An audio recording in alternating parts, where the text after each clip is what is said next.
Doctor APJ Abdul Kalam एक प्रख्यात भारतीय वैज्ञानिक और भारत के 11वें राष्ट्रपति थे।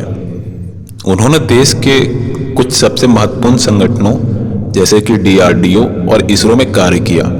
उन्होंने वर्ष 1998 के पोखरण द्वितीय परमाणु परीक्षण में भी भारत की महत्वपूर्ण भूमिका निभाई। डॉक्टर कलाम भारत के अंतरिक्ष कार्यक्रम और मिसाइल विकास कार्यक्रम के साथ भी जुड़े थे। इसी कारण उन्हें मिसाइल मैन भी कहा जाता है। वर्ष 2002 में कलाम भारत के राष्ट्रपति चुने गए और 5 वर्ष की अवधि की सेवा के बाद वह शिक्षण, लेखन और सार्वजनिक सेवा में लौट आए। उन्हें भारत के सर्वोच्च नागरिक सम्मान भारत रत्न सहित कई प्रतिष्ठित पुरस्कारों से सम्मानित किया गया। उनकी प्रारंभिक जीवन।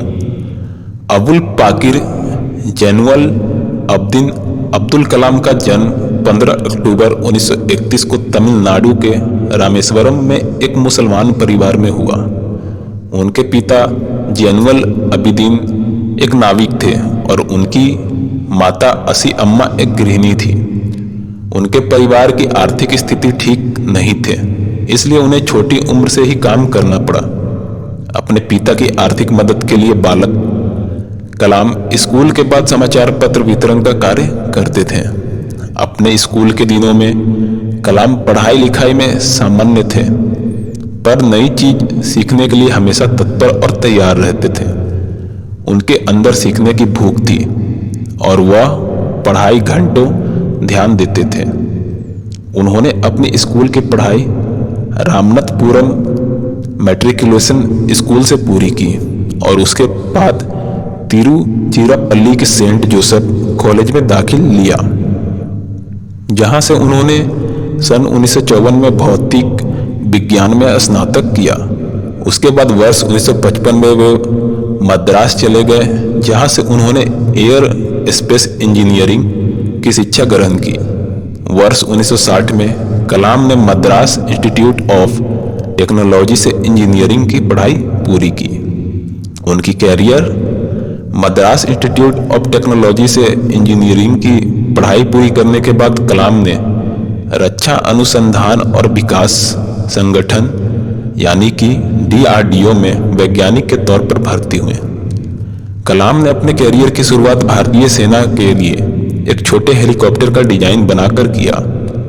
डीआरडीओ में कलाम को उनके काम से संतुष्टि नहीं मिल रही थी। कलाम पंडित जवाहरलाल नेहरू द्वारा गठित Indian national committee for space research के सदस्य भी थे। इस दौरान उन्हें प्रसिद्ध अंतरिक्ष वैज्ञानिक विक्रम साराभाई के साथ कार्य करने का अवसर मिला। वर्ष 1969 में उनका स्थानांतरण भारतीय अंतरिक्ष अनुसंधान संगठन यानी कि इसरो में हुआ। यहाँ वो भारत के सैटेलाइट लॉन्च व्हीकल परियोजना के निदेशक के तौर पर नियुक्त किए गए थे। इस परियोजना की सफलता के परिणाम स्वरूप भारत का प्रथम उपग्रह रोहिणी पृथ्वी की कक्षा में वर्ष 1980 में स्थापित किया गया। इसरो में शामिल होना कलाम के कैरियर का सबसे बड़ा अहम मोड़ था और जब उन्होंने सैटेलाइट लॉन्च व्हीकल परियोजना पर कार्य आरंभ किया तब उन्हें लगा जैसे वो वही कार्य कर रहे हैं जिसमें उनका मन लगता है। 1963-64 के दौरान उन्होंने अमेरिका के अंतरिक्ष संगठन नासा की भी यात्रा की। परमाणु वैज्ञानिक राजा रमन्ना जिनके देखरेख में भारत ने पहला परमाणु परीक्षण किया। कलाम को वर्ष 1974 में पोखरण में परमाणु परीक्षण देखने के लिए भी बुलाया था। 70 और 80 के दशक में अपने कार्यों और सफलताओं से डॉक्टर कलाम भारत में बहुत प्रसिद्ध हो गए और देश के सबसे बड़े वैज्ञानिकों में उनका नाम गिना जाने लगा। उनकी ख्याति इतनी बढ़ गई थी कि तत्कालीन प्रधानमंत्री इंदिरा गांधी ने अपने कैबिनेट की मंजूरी के बिना ही उन्हें कुछ गुप्त परियोजनाओं पर कार्य करने की अनुमति दी थी। भारत सरकार ने महत्वाकांक्षी integrated guided missile development programme का प्रारंभ डॉक्टर कलाम के देखरेख में किया। वह इस परियोजना के मुख्य कार्यकारी थे। इस परियोजना ने देश को अग्नि और पृथ्वी जैसे मिसाइलें दी है। जुलाई 1992 से लेकर दिसंबर 1999 तक डॉक्टर कलाम प्रधानमंत्री के वैज्ञानिक सलाहकार और रक्षा अनुसंधान और विकास संगठन के सचिव थे। भारत ने अपना दूसरा परमाणु परीक्षण इसी दौरान किया। उन्होंने इसमें एक महत्वपूर्ण भूमिका निभाई थी। आर चिदम्बरम के साथ डॉक्टर कलाम इस परियोजना के समन्वयक थे। इस दौरान मिले मीडिया कवरेज ने उन्हें देश का सबसे बड़ा परमाणु वैज्ञानिक बना दिया। वर्ष 1998 में डॉक्टर कलाम ने हृदय चिकित्सक सोमा राजू के साथ मिलकर एक कीमत का कोरोनरी स्टंट का विकास किया। इसे कलाम राजू स्टंट का नाम दिया गया। एक रक्षा वैज्ञानिक के तौर पर उनकी उपलब्धियों और प्रसिद्धि के मद्देनजर एनडीए के गठबंधन सरकार ने उन्हें वर्ष 2002 में राष्ट्रपति पद का उम्मीदवार बनाया। उन्होंने अपने प्रतिद्वंदी लक्ष्मी सहगल को भारी अंतर से पराजित किया और 25 जुलाई 2002 को भारत के 11वें राष्ट्रपति के रूप में शपथ लिया।